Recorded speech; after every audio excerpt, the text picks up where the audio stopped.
وآمنوا بما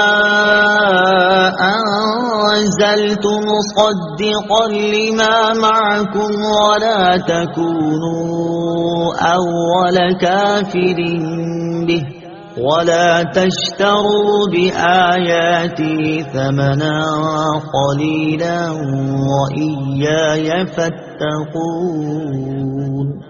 ترجمہ: اور ایمان لاؤ اس کتاب پر جو میں نے اتاری ہے، وہ تمہارے پاس موجود کتاب کی تصدیق کرنے والی ہے، اور سب سے پہلے اس کا انکار کرنے والے نہ بنو، اور میری آیتوں کے بدلے تھوڑی قیمت نہ وصول کرو، اور مجھ ہی سے ڈرو۔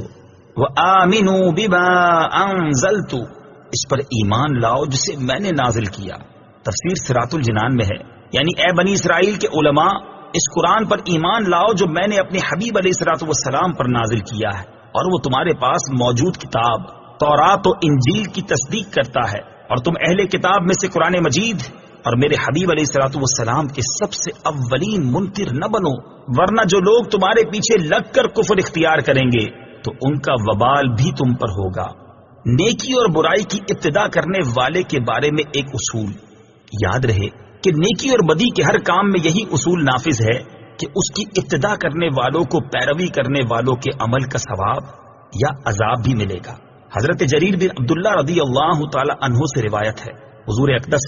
صلی اللہ تعالی علیہ وسلم نے ارشاد فرمایا، جس نے اسلام میں کوئی اچھا طریقہ ایجاد کیا تو اس کے لیے اس طریقے کو ایجاد کرنے کا ثواب ہوگا، اور اس کے بعد جو لوگ اس طریقے پر عمل کریں گے ان کا ثواب بھی اس ایجاد کرنے والے کو ملے گا، اور ان عمل کرنے والوں کے اپنے ثواب میں بھی کوئی کمی نہ ہوگی۔ اور جس نے اسلام میں برا طریقہ ایجاد کیا تو اس پر اس کا گناہ ہوگا، اور اس کے بعد جو لوگ اس پر عمل کریں گے ان کا گناہ بھی اسے ہوگا، اور ان عمل کرنے والوں کے اپنے گناہ میں بھی کوئی کمی نہ ہوگی۔ وَلَا تَشْتَرُوا بِآيَاتِي ثَمَنًا قَلِيلًا، اور میری آیتوں کے بدلے تھوڑی قیمت وصول نہ کرو۔ تفسیر صراط الجنان میں ہے،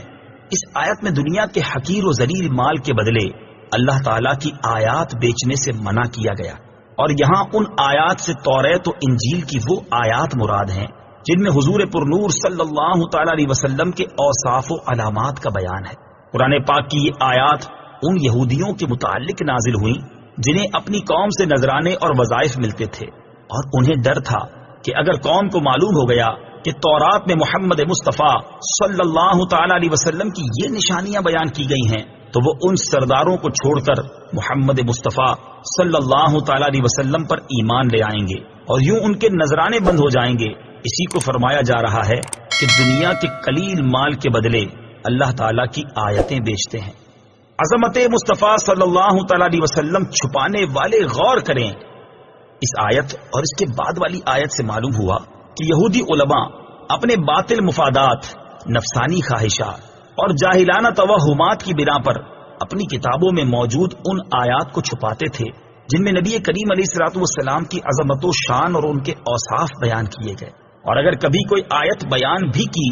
تو اس کے ساتھ بعض باطل باتیں ملا کر بیان کرتے تھے۔ حالانکہ علماء کا منصب تو حق بات کا اعلان کرنا، حق اور باطل کو جدا کرنا، مالی و ذاتی مفادات کو دین پر قربان کرنا اور دین کا محافظ بننا ہے۔ یہودیوں کے بیان کردہ طرز عمل اور علماء کے منصب کو سامنے رکھتے ہوئے ان لوگوں کو اپنی حالت پر غور کرنے کی حاجت ہے جن کا حضور پرنور صلی اللہ تعالی علیہ وسلم کی عظمت و شان بیان کرنے کے معاملے میں سلسلہ کہیں اور ہی جا کر ملتا ہے۔ وَلَا تَلْبِسُوا الْحَقَّ بِالْبَاطِلِ وَتَكْتُمُوا الْحَقَّ وَأَنْتُمْ تَعْلَمُونَ۔ ترجمہ: اور حق کو باطل کے ساتھ نہ ملاؤ اور جان بوجھ کر حق نہ چھپاؤ۔ وَلَا تَلْبِسُوا الْحَقَّ بِالْبَاطِلِ، اور حق کو باطل سے نہ ملاؤ۔ تفسیر صراط الجنان میں ہے، یہودی علماء نبی کریم علیہ الصلوۃ والسلام کی عظمت و نبوت سے متعلق تورات کی آیتیں چھپاتے بھی تھے، اور کبھی کچھ بیان کرتے تو ان کے ساتھ اپنی طرف سے کچھ باطل باتیں بھی ملا دیا کرتے تھے۔ مثلا اپنے پیروکاروں سے کہتے کہ محمد صلی اللہ تعالی علیہ وسلم نبی تو ہیں لیکن ہمارے لیے نہیں بلکہ دوسروں کے لیے ہیں۔ یہودی علماء نے اس طرح کی کئی باتیں گھڑی ہوئی تھیں جن کے ذریعے وہ جان بوجھ کر حق چھپانے اور حق و باطل کو ملا کر دھوکہ دینے کے طریقے اختیار کیے ہوئے تھے۔ علامہ علی بن محمد خازن رحمت اللہ تعالی علیہ فرماتے ہیں اس آیت سے معلوم ہوا کہ ہر ایک کو چاہیے کہ وہ حق کو باطل سے نہ ملائے اور نہ ہی حق کو چھپائے، کیونکہ اس میں فساد اور نقصان ہے۔ اور یہ بھی معلوم ہوا کہ حق بات جاننے والے پر اسے ظاہر کرنا واجب ہے اور حق بات کو چھپانا اس پر حرام ہے۔ وَأَقِيمُوا الصَّلَاةَ وَآتُوا الزَّكَاةَ وَارْكَعُوا مَعَ الرَّاكِعِينَ۔ ترجمہ، اور نماز قائم رکھو اور زکوٰۃ ادا کرو اور رکوع کرنے والوں کے ساتھ رکوع کرو۔ وَأَقِيمُوا الصَّلَاةَ، اور نماز قائم رکھو۔ اس سے پہلی آیات میں یہودیوں کو ایمان لانے کا حکم دیا گیا، پھر انہیں حق کو باطل کے ساتھ ملانے اور نبی کریم علیہ الصلوۃ والسلام کی نبوت کے دلائل چھپانے سے منع کیا گیا۔ اب ان کے سامنے وہ شرعی احکام بیان کیے جا رہے ہیں جو ایمان قبول کرنے کے بعد ان پر لازم ہیں۔ چنانچہ فرمایا گیا کہ اے یہودیوں، تم ایمان قبول کر کے مسلمانوں کی طرح 5 نمازیں ان کے حقوق اور شرائط کے ساتھ ادا کرو، اور جس طرح مسلمان اپنے مالوں کی زکوٰۃ ادا کرتے ہیں اسی طرح تم بھی اپنے مالوں کی زکوٰۃ دو، اور میرے حبیب علیہ الصلوۃ والسلام اور ان کے صحابہ کے ساتھ با جماعت نماز ادا کرو۔ با جماعت نماز ادا کرنے کی اہمیت اور فضائل۔ اس آیت میں جماعت کے ساتھ نماز ادا کرنے کی ترغیب بھی ہے، اور احادیث میں جماعت کے ساتھ نماز ادا کرنے کے کثیر فضائل بیان کیے گئے ہیں۔ چنانچہ بخاری شریف کی حدیث ہے، حضرت عبداللہ بن عمر رضی اللہ تعالی عنہما سے روایت ہے، نبی اکرم صلی اللہ تعالی علیہ وسلم نے ارشاد فرمایا، جماعت کے ساتھ نماز پڑھنا تنہا پڑھنے سے 27 درجے زیادہ فضیلت رکھتا ہے۔ حضرت عثمان غنی رضی اللہ تعالیٰ عنہ کے غلام حضرت حمران رضی اللہ تعالیٰ عنہ سے روایت ہے، حضور اقدس صلی اللہ تعالیٰ علیہ وسلم نے ارشاد فرمایا، جس نے کامل وضو کیا پھر فرض نماز کے لیے چلا اور امام کے ساتھ نماز پڑھی، اس کے گناہ بخش دیے جائیں گے۔